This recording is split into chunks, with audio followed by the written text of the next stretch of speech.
hello friends देखुन एटा मोर पला गाड़ी ये पला पकाईला आज सार दमा 10 दिन हो गलान देखुन से लगे एटा अच्छे फेमेट अच्छे गुरमर सार अच्छे एवं एरिया सार अच्छे ए तीनटा को आम मिक्स करके आज सार प्रयोग करमा जेनते कि आमर पला जल्दी टिके हवा ये देखु एटा गुरमर 3 kg अच्छे एरिया 1 किलो अच्छे आधा किलो एटा अच्छे देखो ये तीनटा को आम एवं मिक्स करवा गुरमर सार एरिया सार और पेमेंट को आम मिक्स करवा भल भाव आम पलारे प्रयोग करवा जमीन कि सार भी पेमेंटा बहुत भल काम दिए रोग पेग होनी आमर धान को आउ एरिया गुरमर ग्रो करते धान सफल बहुत बढ़िया हन कर सारापर ताको आम प्रयोग करमा देखो प्रयोगटा हो सारान देखो सार दिया हो पलारे देखो सारटा केमती पड़ी देखो पलारे धान देखो पला गाड़ी केमती सारटा है देखो चली देखो केमती पड़ुची सब जगह जमी सामान पड़े देखो धानटा केमती है पूरा बहुत बढ़िया है आम पलाटा एटा गोटे क्विंटाल धान पला एटा पकाई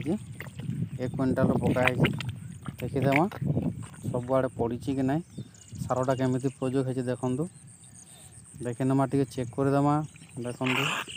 सारटा भल से पड़ी कि ना केमती कौटी पड़ी कौटी नहीं पड़ी से देखमा चेक करमा देखुन सब जगह बोधे भल से पड़ जाइए सारटा देखु सारटा जना पड़ी देखु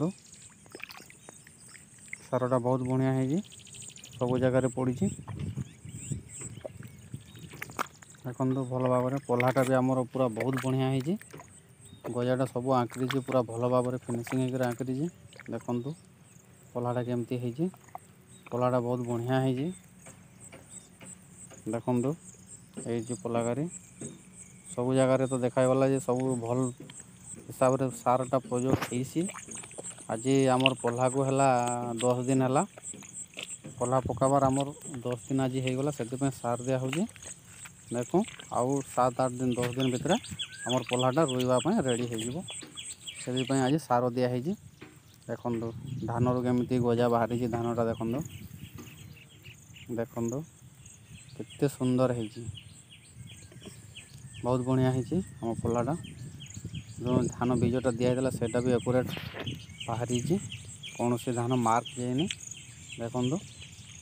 सब साइड देखो पला गाड़ीटा पूरा बहुत बढ़िया है ये तोर देखीदेमा सारटा बही कि नहीं और ये भी सार बहुत बढ़िया है सारटा बहुत बढ़िया पकाई ये भी साइड देखु बहुत बढ़िया है आमर ये गोटे नुआ घाटी पकाईला ए रिसेंटली 3-4 दिन है पकाई यहाँ बाहर धानटा पूजा धान यहाँ पकाई धान ना हो पूजा धान यहाँ पकाई रिसेंटली 4-5 दिन है देखो ये सकाल टाइम सूर्य भी उदय होती बहुत बढ़िया नेचरटा अच्छे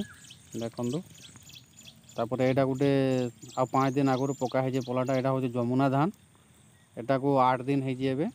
आउ 2-3 दिन गले ये भी सार प्रयोग करमा देखो धानटा केमती है यहाँ जमुना धान यहाँ गोटे क्विंटाल धान पकाई पला